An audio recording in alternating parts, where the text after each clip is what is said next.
Ladies and gentlemen, a very good evening to you, and we welcome you to tonight's epicenter of the sports world, the Grand Garden Arena here at the MGM Grand in Las Vegas, Nevada. So for the thousands in attendance and the millions watching around the world, ladies and gentlemen, let's get ready to rumble! Down goes Frazier! Down goes Frazier! It happened! It happened! 45 points the lead! There it is! There it is! One of the greatest upsets again in boxing history.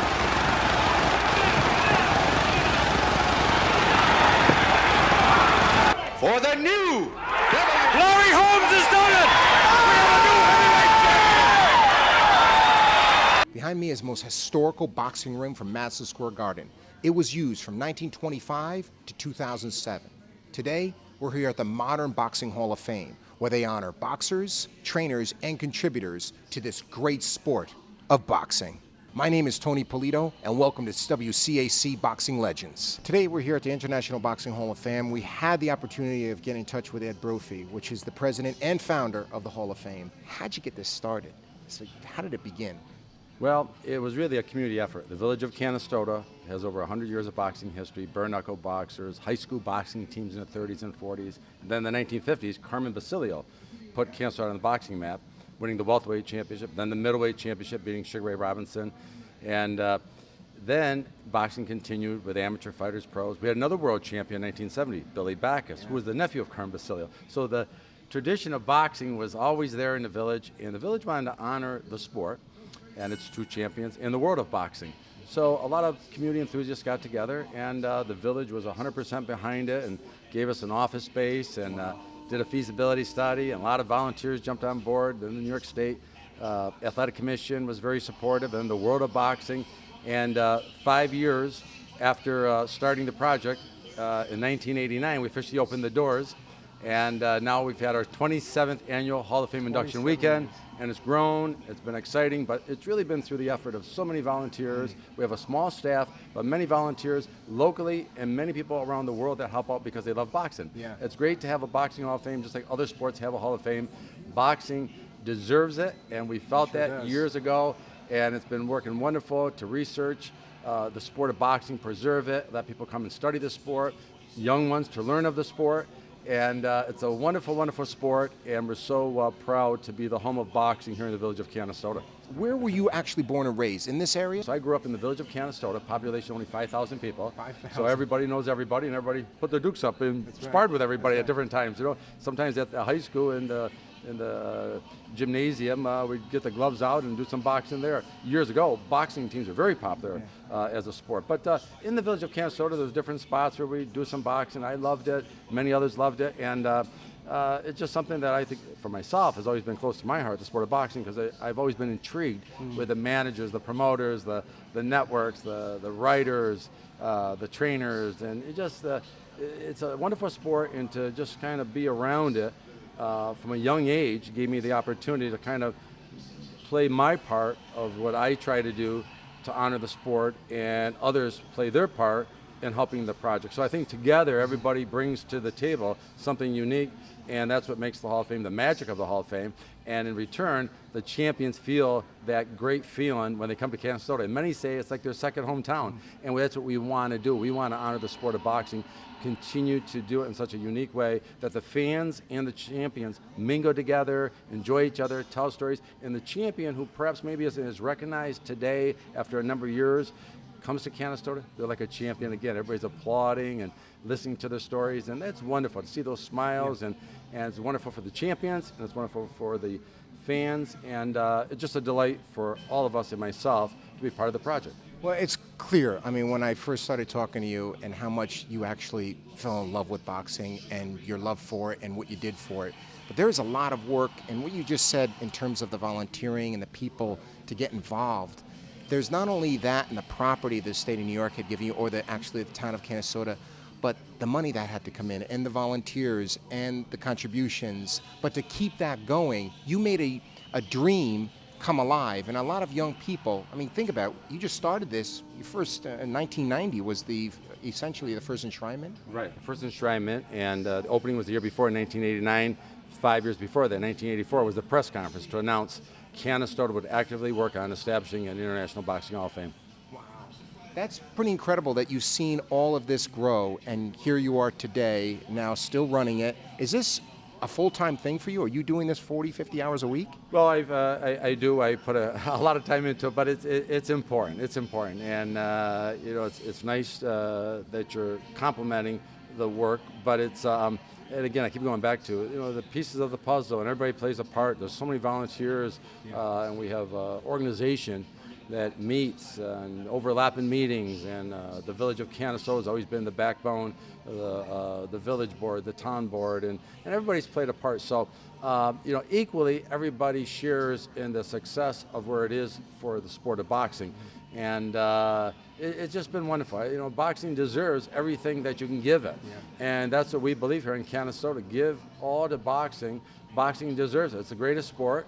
It's the closest to our community and the hearts and souls of the community of Canastota. Boxing is what it's all about. So honor it, and preserve it, First, boxing fight where you actually fell in love with boxing. What was some of the athletes that you were seeing boxing in this time? When I was growing up, I kind of grew up in the late 60s, 70s as a teenager in the heavyweight division, from Ken Norton, Joe Frazier, Muhammad Ali, George Foreman, I keep naming them, they're all on top of the world. And, I remember in my bedroom as a young teenager kneeling down and listening to the radio, the round-by-round report of Ali versus Frazier, the fight of the century. And this is the ring that they fought in. So it's so nice to have this ring from Madison Square Garden here in Canastota, where fans can walk around and see it and treasure it. When did you get this ring? 2007. After the ring was at Madison Square Garden from 1925 all the way to 2007. So all the legendary fights, they all fought at the Garden. This is the most famous ring in the world. So I remember listening to that Ali Frazier fight round by round before, and it was just that was kind of a moment that's always with me. There's other special moments that are with me, and there's so many in the sport of boxing. So there's a lot of great stories, and a lot of great fights and things that happen in the sport. There's so many fighters that you fall in love with when you're watching them fight. And then, of course, when you meet them, they're just gentlemen and great people, and it's just a wonderful sport. Talk to us about the process of the Enshrinement ceremony, or even going through that process, the board. How do you actually pick and go through that process? After retirement, is it a 5-year wait or 2-year wait? There's a 5-year wait, just like Baseball Hall of Fame and other Hall of Fames. Some are a little different, but ours follow suit somewhat of most of them, a 5-year wait. 5 years is the right time because it gives enough time that most likely that athlete is retired and not coming back into whatever sport. And also a 5-year gives historians a chance to kind of put in perspective their career and kind of put them at a certain level. So that's why 5 years kind of works very nicely, and we follow that.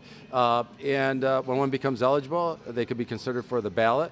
Nominations come in, open door policy from the public if they want to nominate somebody. We have many historians around the world that review different names, and each year the ballots are put together and mailed out October 1st to boxing writers around the world. The sport is an international sport, and many of our inductees have come from around the world, different countries, and our voting panel is from around the world. And then in the end of October, the ballots are all concluded, CPA firm tallies the votes and gives a report, and we hold a press conference in early December, which is an exciting time to announce a new class of inductees. Then the celebration comes in June. The second Sunday of June is the induction ceremony, and it's a 4-day weekend. You're untouchable during this time. Well, it's a busy time for everybody. Everybody, tries to do their best, and we've been very fortunate.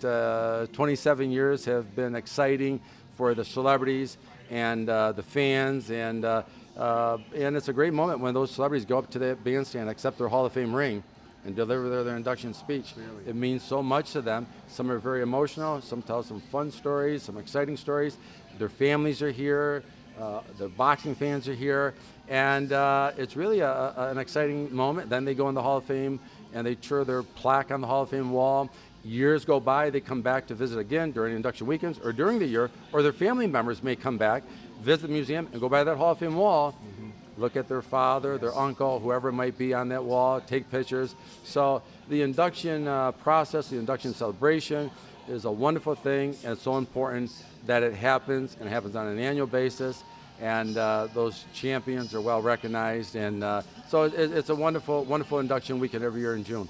You know, thank you for that. And, you know, as I was going around and looking at some of the pieces, I said to myself, wow, how do you get the pieces, and how do you get in touch with these guys to give you something that means so much to them, number one? And what pieces do you really want right now that you haven't had here? Because you got a lot right here now, but number one, it is getting bigger too. So talk to me a little bit about that. Well, over the years from the beginning, started off with just a few books, some nice memorabilia items from different fighters that wanted to donate to get the museum started, and then it's grown and grown and grown.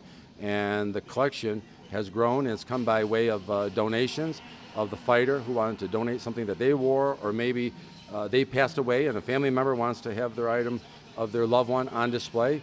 And we try to do our best to make sure it's properly displayed, and we also sometimes have to rotate a couple items because we want to make sure we show everything that we have. And we also have the collection, the world's most largest research in our lower level of the museum, that someday will be a library that's open to the public. But every ring magazine, from the first magazine to the current, so many record books, and we have files and files on different fighters, a wonderful research department that we have that will someday be available for the public as we expand. So people call and ask questions about boxing. We try to provide those answers. They come and they ask those questions. We try to provide those answers. That's what we're here for, to serve in an educational manner. And so there's so many unique displays. And one thing that's very unique is that fans always enjoys the fist cast.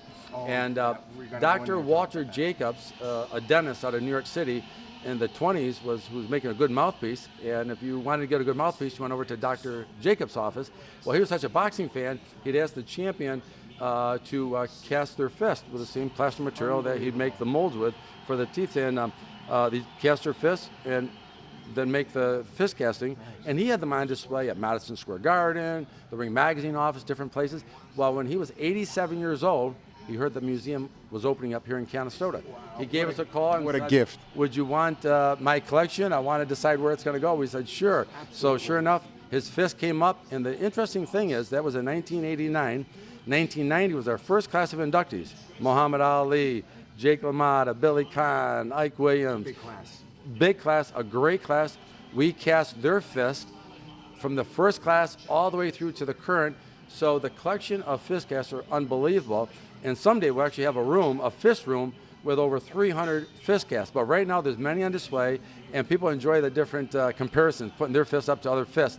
That's very exciting for people to do. Of course, the ring here of Madison Square Garden, and then there's different boxing robes and trunks and fight tickets and programs. So there's so much, and of course, as history's happening today, because this weekend there's a fight, it's history the day after. So we preserve what's coming up.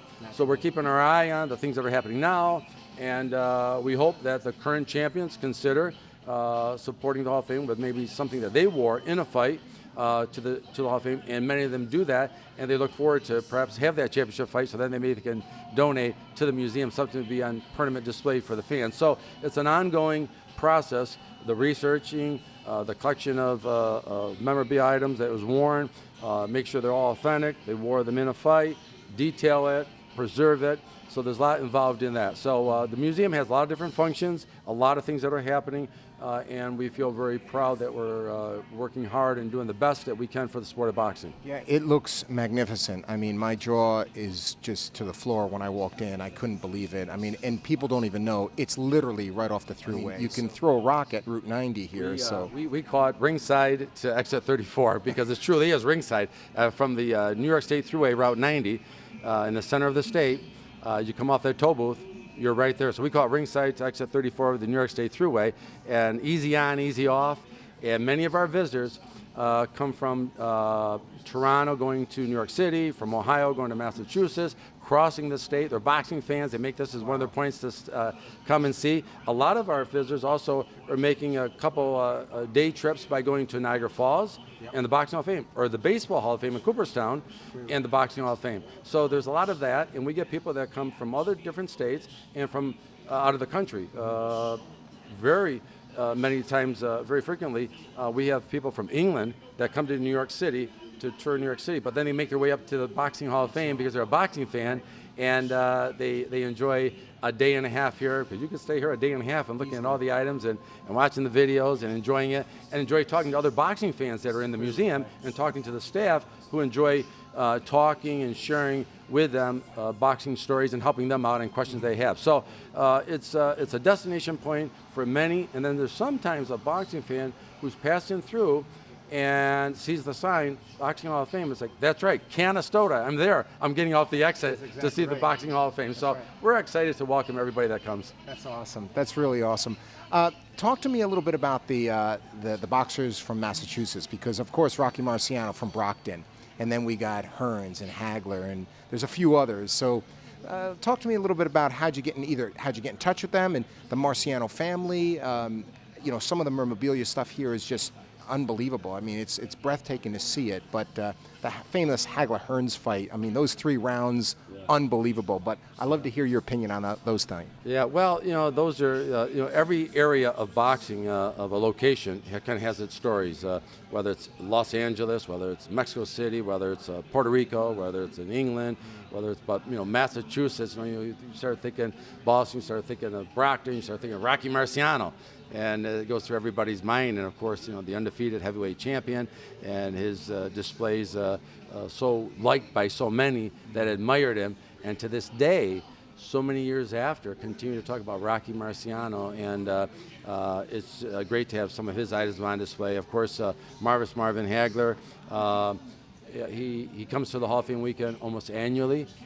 He spends some of his time in Italy and the other time in Massachusetts, but he loves the Boxing Hall of Fame. The fans love him, and he's just great. And there's so many different relationships that relate to Massachusetts and Canastota, not only to the boxers, but a high percentage of our visitors are from Massachusetts. There's a lot of boxing fans in Massachusetts, and we recognize it here. And they come during the induction weekend, they come throughout the year, and but then there's so many other stories. Someday we'd like to have perhaps an area and name the different cities or states and tell a little bit more in detail about those champions from that area, or some unique stories, because Massachusetts, the East Coast, has a lot of great stories, and around the world, you name it, it's international, so there's a lot of great stories all over. And when you think of boxing, you think of Mexico, you think of Puerto Rico, you think of the United States, you think of England. There's so many different places that you think of right off the bat. Then you think of the other areas of great fighters that have come from, the Philippines, and you think of Japan, and you go, it's global. Right. And that's what the Boxing Hall of Fame is about, the International Boxing Hall of Fame. It's really global in regards to the champions who are elected that come this way, whether a champion, a promoter, a trainer, a cut man, a journalist. They come from around the world because they deserve that honor. And boxing is such a unique sport, being that it's so international. The competition, global, and the fighters who dedicate themselves and reach that level and travel the world and have that competition in another country in somebody else's backyard, or vice versa, and the media attention that a fight gets and the recognition that it gets, it's a wonderful sport. It's international, it's global, and but what's unique about it, through the bigness that it is, the feeling of the fans and the champions are almost like one family, a close-knit family, and it's special. And those who kind of have that boxing in their blood, which are the boxing fans that love boxing, they reunite, they come to Canastota, and many of them will say that's on their bucket list. They come in and say, I haven't done it, I want to do it, it's on my bucket list because I'm a boxing fan, and I live in England, or I live in Canada, or I'm from Mexico, but I knew I was coming this way, and Canastota was a destination point, and they come, and they're talking the same talk as you're talking about, the same fighters, the same interests. And if it's not with you at maybe the same age category, somebody else in the museum might talk about exactly the same language that they're talking about. And talking about language, many times, who's speaking Spanish, different languages are being spoken. So we have different times some of our staff who are able to communicate because they've taken different classes to communicate with them. So it's a wonderful experience for them, and it's also for the village of Canistoga. Our goal in Canistoga is to keep that red carpet out, do the best that we can possibly do for the sport. It deserves it, and we're honored to do it. Clearly, it's blooming, and clearly, let's just briefly talk about the last fight that I was actually on public TV. Typically, when I saw championship fights, you had to pay for it, especially growing up in the 80s. But we just saw Dante Weiler on public TV. Anybody could have tuned in. So boxing is trying to reintroduce itself. And what do you think about that? I think it's exciting. Depending on what age, what era, there's many people still today who are in their 80s that tells us stories how they listened to it on the radio and how exciting it was to listen to on radio, or they listened with their father on the radio. So those stories are still going on. Of course, we got all those stories documented, the history of it. But to hear a fan talk about it is wonderful. Then, of course, the black and white TV, when it was in the 50s, and they gather around at some neighborhood, it's who got the TV in their neighborhood, and they gather around for the Friday night fights. We hear those stories all the time. And then, of course, then in the 60s, the 70s, the closed circuits, to go to a theater and watch it with others, the big fights. And then it became where ABC, Wide World of Sports, and NBC, and we're showing the Saturday afternoon fights. We hear those stories from the fans. And then, of course, the pay-per-views, the big fights that was pay-per-views. And some of the fights that were maybe not on the network in a period of time are now coming back. And fans are able to, at 8 o'clock in the evening, put the TV on and watch a great fight. So people are excited about it, and the more that happens, more and more younger sports fans will become boxing fans, because there's nothing like being in a living room and that TV on and somebody watching that great fight, and a young boy sits down and watches that. He's in love with boxing. And it's another boxing fan. So we're excited that boxing is being available on TV as well. Though it is equally though as the great fights that are put on by the cable companies, the networks, the HBOs, the Showtimes, great fights they put on. Now, you might have to have their particular channel, but to this day, they're still as strong as can be in putting on the best competitive fights. So you're getting the free TV, you're getting the cable stations if you have those, and you're getting the pay-per-view. So across the board, you're getting boxing, boxing, boxing. And the more of it, the greater it is. And it's great for the sport. So what's good for the sport, it's good for everybody that's involved in the sport, whether you're a trainer, cutman, referee, because you're getting assignments. Those more fights, more assignments for the referees. The better the referees become with more assignments. The judges, the more times they're scheduled, they get an assignment. The fighters got more opportunities. So more boxing is good for everybody, and of course the competitiveness makes better even fighters. So boxing's active. And it looks like it's going into another high, and we're excited about it. We got a lot of champions coming up, and you could see the divisions kind of split up, the WBC, the IBF, and do you think we're going to have a ultimate undisputed boxing champion in the heavyweight division again very soon? Because these belts are pretty much divided at this point in time, correct? Well, the organizations, we have several key organizations that are the, say, prestige organizations and the belts that champions want to wear and win. And it's great. It's great that we have the different organizations that are providing the championship belt. And then, of course, some of the champions of one organization will fight the other one, and then they're holding the two belts into as one particular champion, or maybe the three belts. So you see a lot of that. But it's exciting, and the organizations do a great job.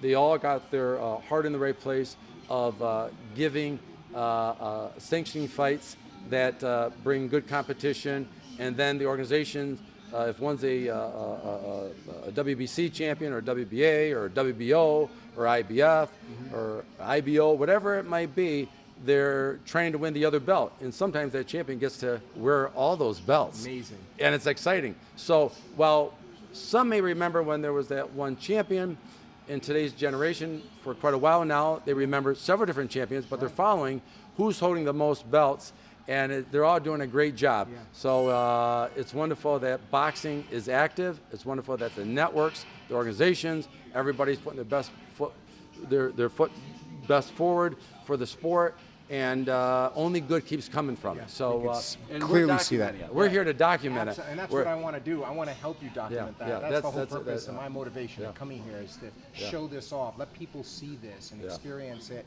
And maybe they'll get more interested in it, seeing it on TV and saying, you know what, we're not that far from it. You know? Exactly. I'm originally from Poughkeepsie, so I was fortunate to be around Floyd Patterson growing up. Wonderful man. So, what a gentleman and a half. But I was very fortunate and learning a little bit of boxing, but that's where I got interested in boxing. But I would never think that someday I'll be interviewing some of these guys that are in the boxing. So some of the boxers that you actually grew up with, and I like to actually take a walk over and just maybe capture a little bit of your input on the fists. So if we could take a walk over there now and maybe steal another 5 minutes from you. It'd be great. I always I love looking at those fists as everybody else does. So let's take a look at them. Okay. We'll be right back. And as Ed mentioned before, this is he's carrying on a tradition from where it left off from that famous doctor, right? Walter Jacobs, who was a dentist, and then he captured the fists cast when they were in their office, and when he donated them to the museum in 1989, we said, let's keep this going. So 1990, the first class of inductees and champions that come, we cast their fists, and people love them. Truly amazing. When you look at these, like here's Lennox Lewis. I saw Jerry Cooney's over there, George Foreman's. You never think these are human fists. Yeah, they're good size, and it's fans enjoy it because they're kind of like look at their fist and look at the other ones, and some of the other cases in the museum, or even over here, they're lower. You can put your hand right on their fist and compare it. So people will have a lot of fun, and they'll say, I came the closest to this champion. Yeah, right. You think of different sports. What can you capture and put on display to really describe the sport, boxing, the fist? And we've got over 250 fists, and many of those are on display, and we rotate some of them. So someday, again, we'll have a room with just fist, and it'll be the fist room, and people will have a fantastic time. But they're having fun now, comparing their fists to all these different ones, from Roberto Duran to Lennox Lewis to Muhammad Ali to Joe Frazier, George Foreman. They're all here. It's awesome. Yeah, It really is. So with this new fist room coming on, do you think it's going to be an extension, another arm poking out on this building? Well, that's a strong possibility. We're looking at all different ways. We're doing some fundraising, and we're going to look at either expansion to the current or go with new. And so everything's going to relate to the fundraising process over the next couple of years, and then we'll determine. But expansion of growth of the Hall of Fame will be happening, and will give us more room for displays not only of the fist, but other items, and of course our research library. When that becomes available for the public, they're going to be so surprised. They'll be walking into a library that will have all the answers and study boxing, and we're so excited that we have that treasure now. We have that library, and we're just going to raise some more dollars to have that room available for the public. And it's great to preserve boxing history. We're so proud to do it here in Canastota. Boxing deserves the best, and we're so glad that we're able to show you around a little bit today and have you take a look at the museum. I want to just say thank you very much, Ed. It was really kind of you to actually invite me down here. Your nephew, I believe, Jeff, was awesome to us. It was really a pleasure. And we will be back to visit you again. And I'd like to see that extension of the fist room and other artifacts that are going to be coming in here. So I'll be in touch with you. And I just want to personally thank you very much. The Waltham channel is going to be very appreciative. Come back often. We will. This is We will. fun today. Thank you so much.